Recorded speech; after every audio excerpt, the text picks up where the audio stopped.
bikin kunci gembok-gembok itu pakai apa? Pakai. Videonya viral curi 2 motor di Sidoarjo, 2 maling ditangkap, bisa buat kunci hingga punya safe house. 2 orang dari 7 anggota komplotan maling yang terekam CCTV mencuri 2 motor sekaligus di kos kawasan Wonoayu, Sidoarjo hingga videonya viral di media sosial, berhasil ditangkap anggota tim Jatanras Polda Jatim. Mereka merupakan warga Surabaya berinisial FPL, 24, dan AK, 33. Mereka mampu membuat kunci duplikat yang dapat menjebol segala jenis gembok pengunci pagar rumah atau kos sasarannya. Setelah memperoleh motor curian, mereka memiliki tempat khusus untuk menyimpan motor curian tersebut layaknya safe house. Tempat tersebut berupa kos yang disewa bulanan. Lokasinya di kawasan Kecamatan Kenjeran, Kota Surabaya. Setelah memastikan situasi aman, maka seorang penadah kenalan mereka bakal datang ke kos lalu mengambil motor tersebut.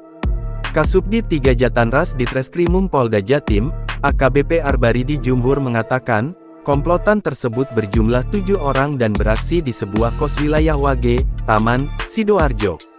Di lokasi tersebut, mereka mencuri 3 motor, diantaranya motor Honda Vario, motor Honda Beat dan motor Suzuki Satria FU milik penghuni kos.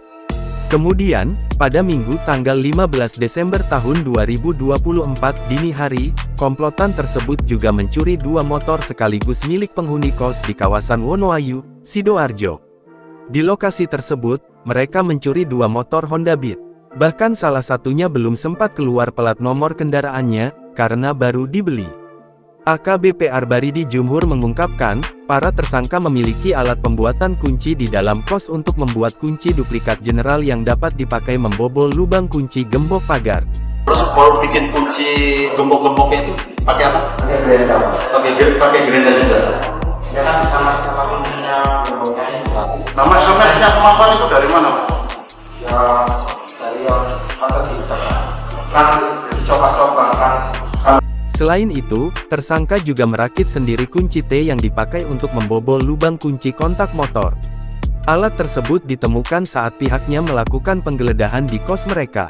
Ditemukan alat gerindra, palu, obeng, 6 plat nopol, dan STNK motor yang pernah dicuri para pelaku. Keduanya dikenakan pasal 363, ancaman paling lama 7 tahun. Uang dipakai untuk keperluan ekonomi dan ada juga untuk foya-foya, ujar AKBP Arbaridi Jumhur di ruang konferensi pers Gedung Bidang Humas Mapolda Jatim, Kamis tanggal 26 Desember tahun 2024. Download Tribun X sekarang, menghadirkan lokal menjadi Indonesia.